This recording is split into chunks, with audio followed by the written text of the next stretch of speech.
Assalamualaikum warahmatullahi wabarakatuh. Selamat pagi semuanya. Bagaimana kabarnya pada pagi hari ini? Alhamdulillah sehat ya. Sebelum kita memulai pembelajaran pada hari ini, keluarkan bukunya serta alat tulisnya masing-masing. Dan marilah kita berdoa menurut ajaran serta kepercayaan kita masing-masing. Berdoa dimulai. Selesai? Baik, Ibu akan melakukan pengecekan daftar hadir kalian dulu. Untuk yang pertama yaitu Afar Barka Ramadan, Muhammad Kemanawarah, Aisyah Putri Almahira. Alhamdulillah semuanya hadir. Pada kali ini kita akan membahas tentang KD 3.5, mendeskripsikan lembaga keuangan dalam perekonomian, di mana tujuan pembelajaran pada kali ini yaitu diharapkan peserta didik mampu mendeskripsikan lembaga keuangan dan lembaga perekonomian serta peran lembaga jasa keuangan dalam perekonomian Indonesia. Baiklah, di sini ada lembaga keuangan. Apakah dia mengerti tentang pengertian dari lembaga keuangan? Baik, Aisyah. Ya, benar sekali apa yang dikatakan Aisyah. Lembaga keuangan merupakan suatu badan atau institusi di bidang jasa keuangan yang bergerak dengan cara menghimpun dana dari masyarakat lalu menyalurkannya untuk pendanaan serta mendapatkan keuntungan dalam bentuk bunga atau persentase. Di sini ada jenis-jenis lembaga keuangan. Berdasarkan jenisnya, lembaga keuangan di Indonesia terbagi menjadi dua jenis, yaitu lembaga keuangan bank dan lembaga keuangan non-bank. Lembaga keuangan bank adalah lembaga perantara keuangan yang didirikan dengan wewenang untuk menerima dan menghimpun simpanan uang, meminjamkan uang, serta menerbitkan promes atau banknot. Bank ini terbagi lagi menjadi tiga jenis, yaitu bank sentral yang berfungsi untuk menjaga kestabilan perekonomian masyarakat dan dikendalikan oleh Bank Indonesia. Lalu yang kedua, bank umum yang memberikan layanan jasa keuangan serta transaksi dan kredita rakyat yang menerima simpanan dalam bentuk deposito berjangka. Lalu yang kedua, lembaga keuangan bank adalah bank yang memberikan berbagai jasa keuangan dan menarik dana dari masyarakat secara depositori atau tidak langsung. Beberapa contoh keuangan yang bukan bank antara lain perusahaan leasing, perusahaan asuransi, perusahaan dana pensiun, bursa efek, pegadaian, reksadana, dan lain-lain. Baik, di sini ada Otoritas Jasa Keuangan atau OJK. Ada yang tahu tentang pengertiannya? Apa itu OJK? Baiklah, kalau tidak ada, Ibu akan jelaskan. Pengertian OJK berdasarkan Undang-Undang Nomor 21 Tahun 2011, Otoritas Jasa Keuangan adalah lembaga negara yang berfungsi menyelenggarakan sistem pengaturan dan pengawasan yang terintegrasi terhadap keseluruhan kegiatan di dalam sektor jasa keuangan. Otoritas Jasa Keuangan ini memiliki wewenang, yaitu yang pertama, pengawasan dan pengaturan mengenai segala kelembagaan bank. Yang kedua, pengawasan dan pengaturan mengenai kesehatan bank. Yang ketiga yaitu laporan bank yang berhubungan dengan kinerja bank dan kesehatan bank. Yang keempat yaitu sistem informasi peminjam atau debitor, pengujian kredit dan standar akuntansi bank. Yang kedua tentang bank. Adakah di sini yang mengetahui apa itu bank? Pengertian dari bank itu apa? Ya, benar sekali Afar.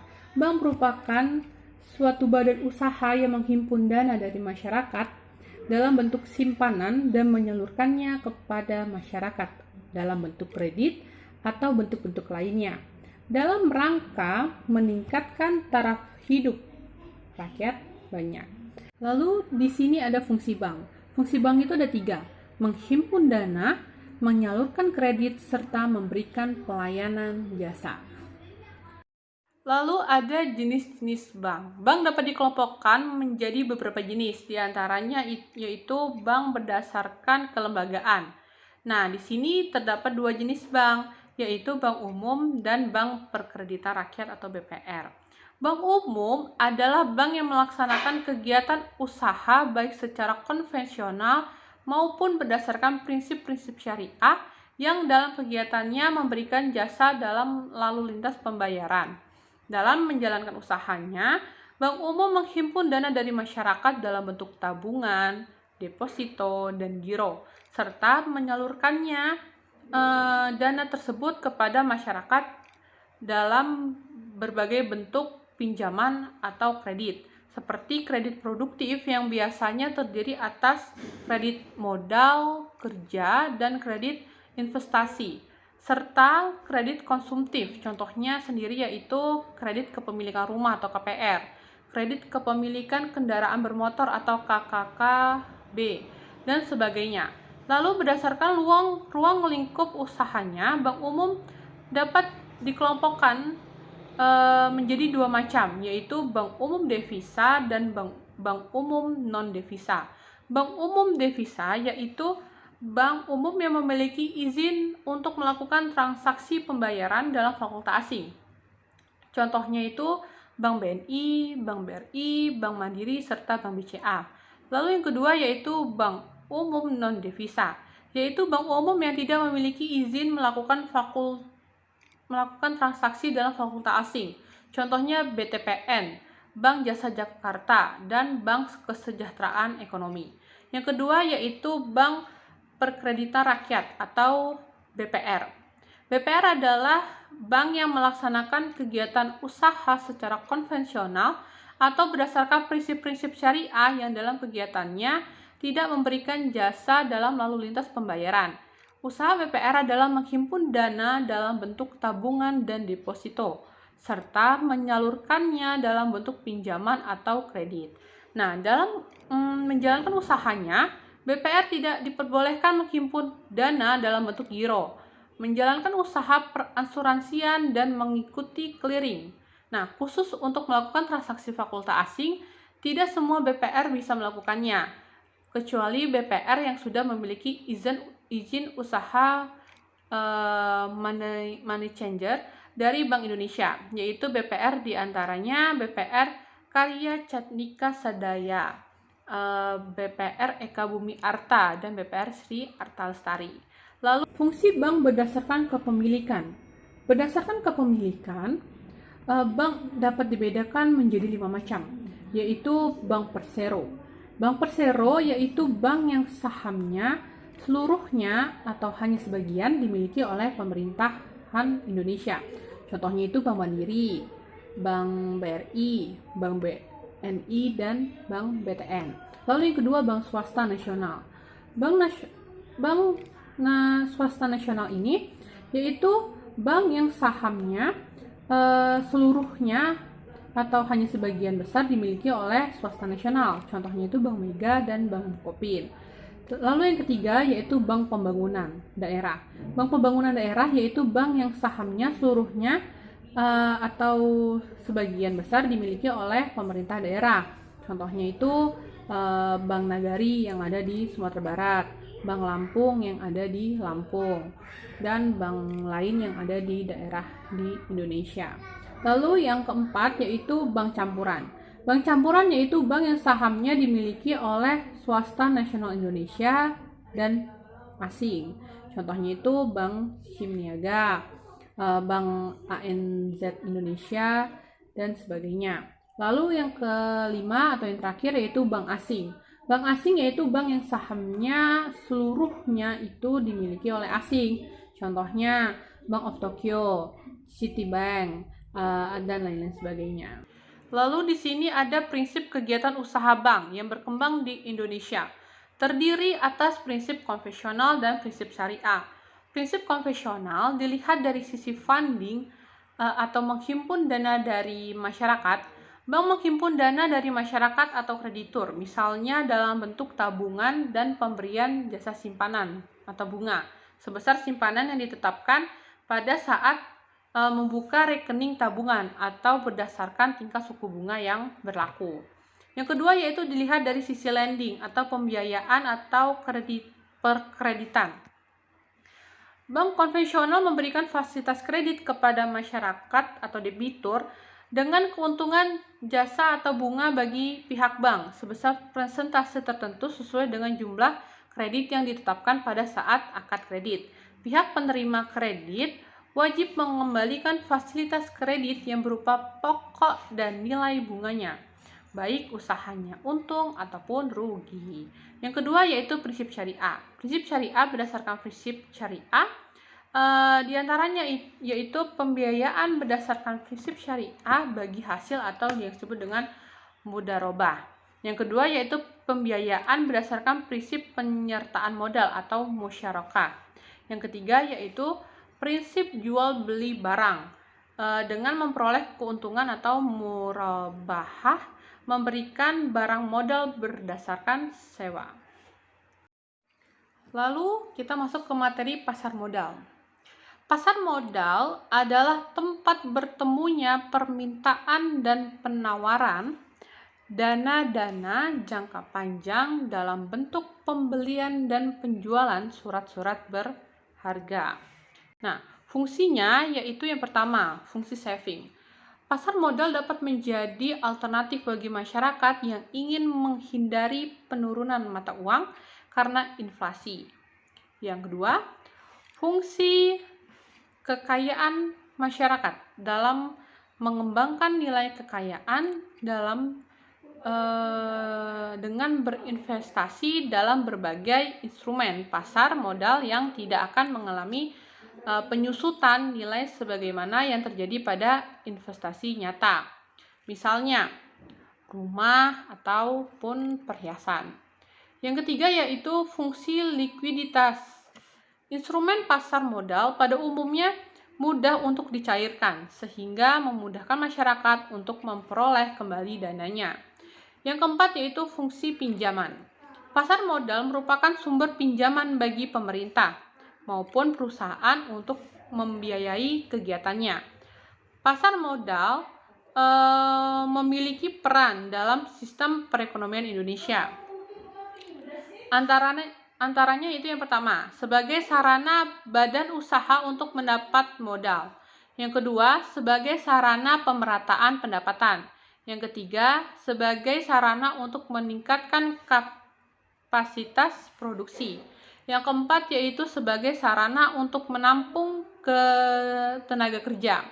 Yang kelima, yaitu sebagai sarana meningkatkan penerimaan pajak bagi pemerintah. Dan yang terakhir yaitu yang keenam sebagai salah satu indikator mengenai situasi perekonomian. Lalu lembaga penunjang pasar modal. Lembaga penunjang pasar modal yang pertama yaitu ada BAPEPAM. Lembaga ini dibentuk untuk mengawasi kegiatan pasar modal di Indonesia. Yang kedua yaitu Bursa Efek. Bursa Efek merupakan institusi yang melakukan kegiatan perdagangan surat-surat berharga. Yang ketiga yaitu akuntan publik. Akuntan publik berperan dalam memeriksa laporan keuangan perusahaan yang akan menerbitkan surat berharga atau perusahaan yang sudah terdaftar di Bursa Efek dan memberikan pendapatan terhadap laporan keuangan tersebut, yaitu underwriter. Agar seluruh surat berharga laku terjual, maka penjualannya dijamin oleh sebuah institusi bernama underwriter. Nah, yang kelima yaitu wali amanat. Jasa wali amanat diperlukan dalam penerbitan obligasi. Wali amanat mewakili kepentingan pembelian obligasi. Notaris. Penerbitan saham, obligasi, dan surat berharga lainnya merupakan keputusan Rapat Umum Pemegang Saham atau RUPS. Keputusan RUPS ini harus disahkan oleh notaris. Yang ke-7 yaitu konsultan hukum. Berdasarkan Undang-Undang Pasar Modal Nomor 8 Tahun 1995, konsultan hukum adalah hukum yang memberikan pendapat hukum kepada pihak lain yang terdaftar di BAPEPAM. Yang terakhir yaitu lembaga clearing.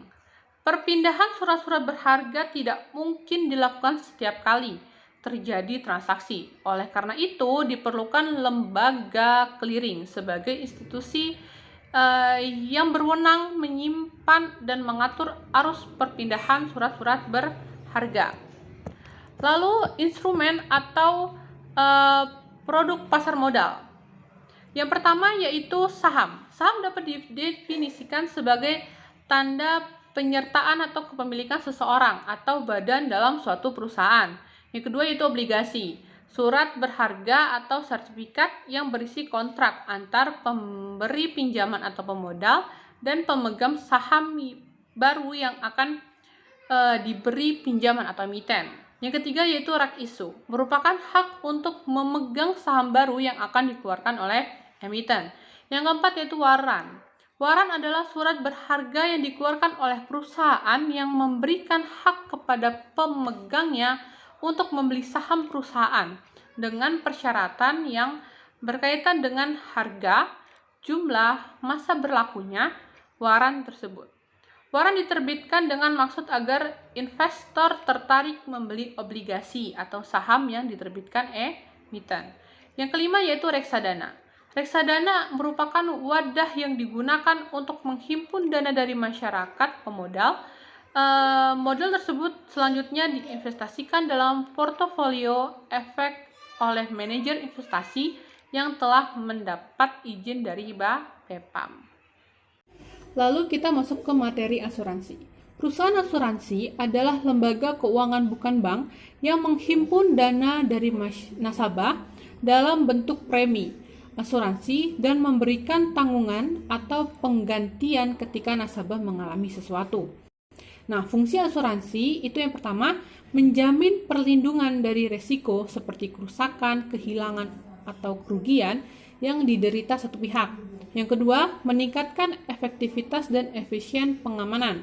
Yang ketiga, mempermudah pembiayaan dengan hanya membayar premi dalam jumlah tertentu yang sudah disepakati.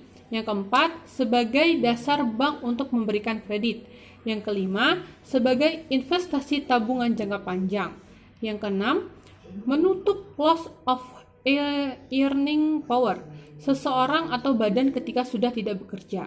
Nah, di sini ada 6 prinsip asuransi yang harus dipenuhi, yaitu yang pertama, insurable interest, yaitu hak untuk mengasuransikan yang timbul dari suatu hubungan keuangan antara tertanggung dengan yang diasuransikan dan diakui secara hukum.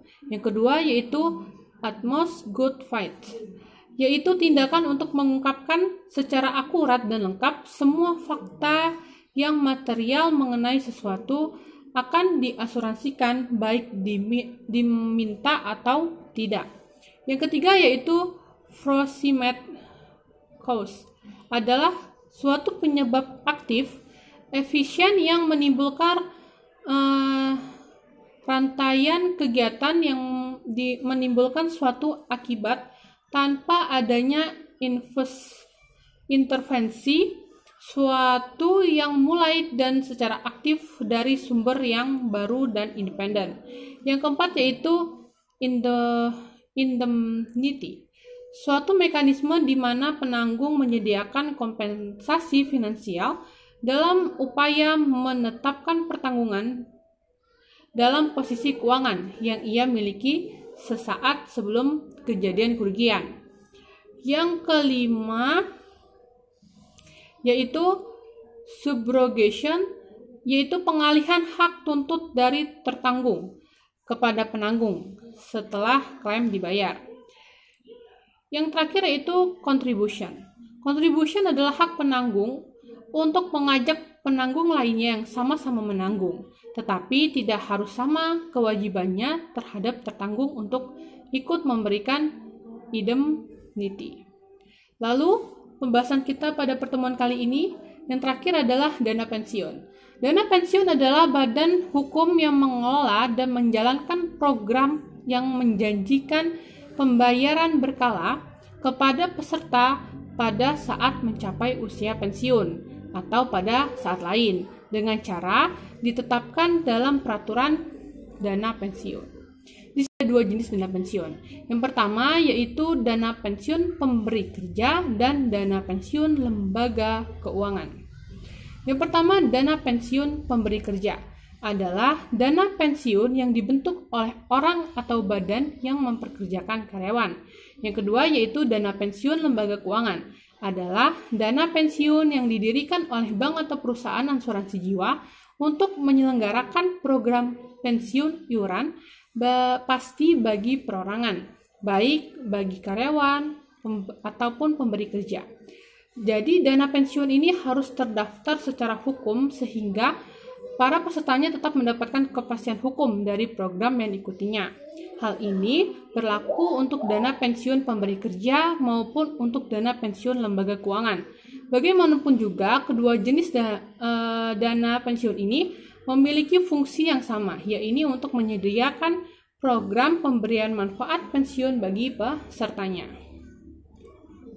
Baiklah. Jadi, dari penjelasan Ibu tadi dapat disimpulkan bahwa bank merupakan badan usaha yang menghimpun dana dari masyarakat dalam bentuk simpanan dan menyalurkannya dalam bentuk kredit dan bentuk-bentuk lainnya dalam rangka meningkatkan taraf hidup masyarakat. Lalu fungsi bank itu ada 3. Apa itu? Menghimpun dana, menyalurkan dana, dan memberikan pelayanan jasa. Jenis-jenis bank ada 2 berdasarkan kelembagaan dan berdasarkan kepemilikan. Berdasarkan kelembagaan itu ada 2 jenis, yaitu bank umum dan bank perkreditan rakyat atau bank BPR. Di bank kepemilikan ada 5, yaitu bank persero, bank swasta nasional, bank pembangunan daerah, bank campuran, dan bank asing. Lalu di situ ada prinsip kegiatan usaha bank, yaitu ada bank konvensional dan bank syariah. Baiklah, sampai di situ penjelasan yang dapat Ibu sampaikan. Jika ada yang ingin ditanyakan, silahkan. Jika tidak, Ibu ada 3 soal untuk dikerjakan di rumah sebagai evaluasi kalian agar lebih memahami dari materi yang disampaikan tadi. Baik, kalau sudah mengerti semua dan sudah paham, Ibu akhiri pembelajaran kita pada pertemuan kali ini. Ibu ucapkan terima kasih dan maaf jika ada salah kata atau perbuatan yang Ibu lakukan. Ibu akhiri, Assalamualaikum warahmatullahi wabarakatuh.